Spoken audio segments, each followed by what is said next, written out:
नमस्कार मित्रों, हमारे सभी प्यारे दर्शकों को हर हर महादेव। आज की जो यह सत्य चमत्कारी घटना है वो वाकई में आपके रोंगटे खड़े कर देगी, क्योंकि एक ऐसी सच्चाई हम आपके सामने रखने वाले हैं जिसके बारे में आपने कभी सपने में भी नहीं सोचा होगा। बात है सन 2014 की, जब एक राजपूत परिवार में एक व्यक्ति की मृत्यु हुई। क्योंकि उसे स्वर्ग की प्राप्ति हो, इसलिए पंडित ने उन लोगों को एक सलाह दी कि आप गोदान कर दीजिए, जिसके लिए आप एक अच्छा ब्राह्मण देखिए जो उस गाय की रखवाली कर सके। उसके बाद अगर आप उसे गोदान करते हैं तो आपके पिताजी जरूर स्वर्ग को प्राप्त होंगे। उसके बाद उस राजपूत परिवार ने ऐसा ही किया। थोड़ी बहुत जान पहचान की मदद से एक ब्राह्मण को बुलाया और उस ब्राह्मण को गोदान कर दिया, अर्थात गौ माता दे दी।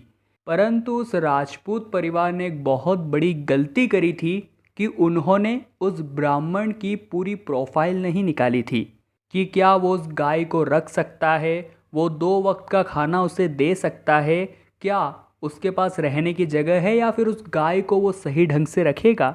और ये सब जाने बिना ही उस राजपूत परिवार ने उस ब्राह्मण को गोदान कर दिया। और धीरे धीरे इसका प्रभाव भी दिखने लगा। चूँकि उस ब्राह्मण के पास खुद खाने के लिए कुछ नहीं था, तो वो गाय को भी कुछ नहीं खिला पा रहा था और धीरे धीरे गाय की स्थिति गंभीर होती जा रही थी। एक समय ऐसा आया कि वह ब्राह्मण भुखमरी के हालात में पहुंच गया। तो उसने फैसला किया कि मैं इस गाय को बेच दूंगा और इससे जो भी पैसे मिलेंगे उससे मैं अपना पालन पोषण करूंगा।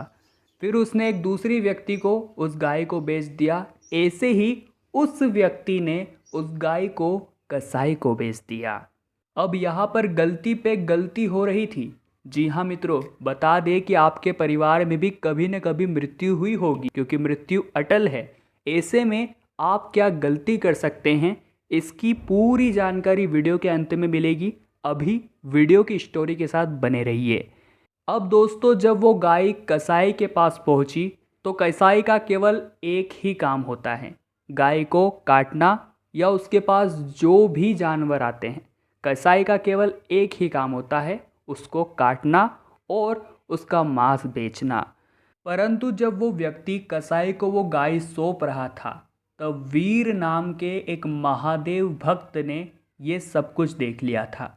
क्योंकि वो गौ सेवा दल के साथ जुड़ा हुआ था, वे सभी लोग यही काम करते थे।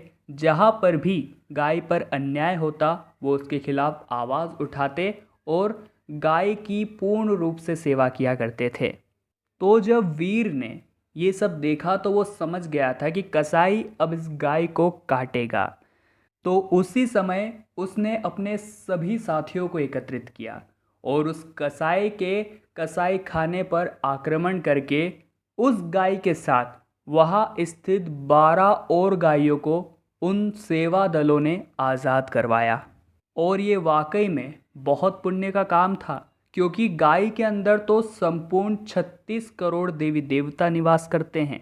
अब दोस्तों, शिव महापुराण में कहा गया है कि जो व्यक्ति गाय को कसाई खाने से बचा कर ले आता है, या गाय मरने की हालत में होती है और उसे वह किसी भी तरह से जीवित वापस कर देता है, तो वह भगवान शंकर का ही स्वरूप होता है।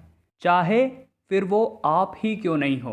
कभी जाने अनजाने में आपने गायों की तस्करी से भरा ट्रक पकड़वाया है, तो आप भी महादेव का ही तो स्वरूप हो। और जो भी व्यक्ति गौ सेवा से संबंधित काम करता है, कुछ भी अच्छा काम करता है, शिव महापुराण में कहा गया है कि वो महादेव का ही रूप होता है। अब दोस्तों, महादेव की कृपा रही, वो गाय बच गई, उसे सही सलामत गौशाला पहुंचा दिया गया।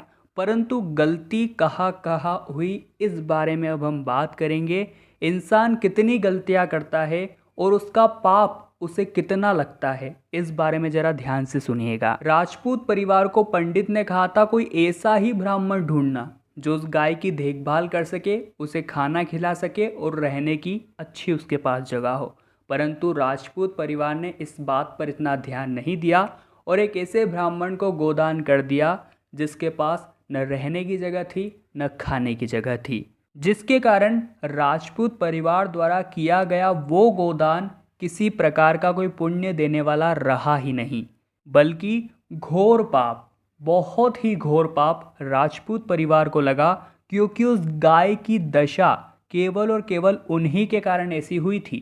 दोस्तों, शिव महापुराण में कहा गया है कि हमें 3 चीज़ें बहुत ही ज़्यादा सोच समझकर सामने वाले को देनी चाहिए, क्योंकि अगर हम एक भी गलती करते हैं तो उसका सारा पाप हमारे भाग्य में आ जाता है। जैसे कि सबसे पहले जब भी हम गोदान करते हैं, किसी को गाय माता देते हैं, तो हमारी ये जिम्मेदारी होनी चाहिए कि हम वहाँ देखें क्या उसके पास उन्हें रखने की जगह है, खिलाने की जगह है, या फिर उसके पास तो खाने का है। अगर आप पूर्ण रूप से संतोष में आ गए हैं तो ही आप उसे गोदान कीजिएगा। दूसरा होता है दोस्तों बेटी।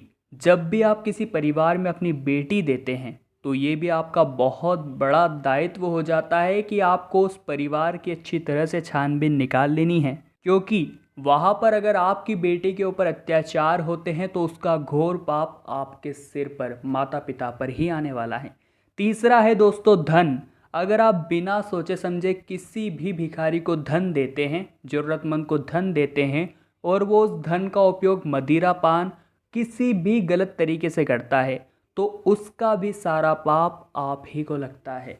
शिव महापुराण में कहा गया है ये 3 चीज़ें इंसान को बहुत सोच समझ के देनी चाहिए, क्योंकि उसकी एक गलती जीवन भर के लिए, उसी व्यक्ति के लिए जिसने तो पुण्य करने के लिए वो ध्यान दिया था, परंतु हमेशा उसकी वजह से वो कष्ट भोगता है। तो आज की इस चमत्कारिक घटना के साथ ही हम आपको कुछ सीख देना चाहते थे। उम्मीद करते हैं हमारा उद्देश्य सफल रहा होगा। बदले में वीडियो को लाइक कर दीजिएगा, और बहुत ही खास वीडियो है जो जन जागृति तक पहुंचना बहुत ज़रूरी है, इसलिए अपने सारे व्हाट्सएप के दोस्तों को यह वीडियो ज़रूर शेयर कीजिएगा। चैनल को सब्सक्राइब नहीं किया है तो देर किस बात की, सब्सक्राइब कीजिए, बेल आइकन को प्रेस कीजिए, ताकि आपको ऐसी घटनाएं हमेशा देखने को मिलती रहें।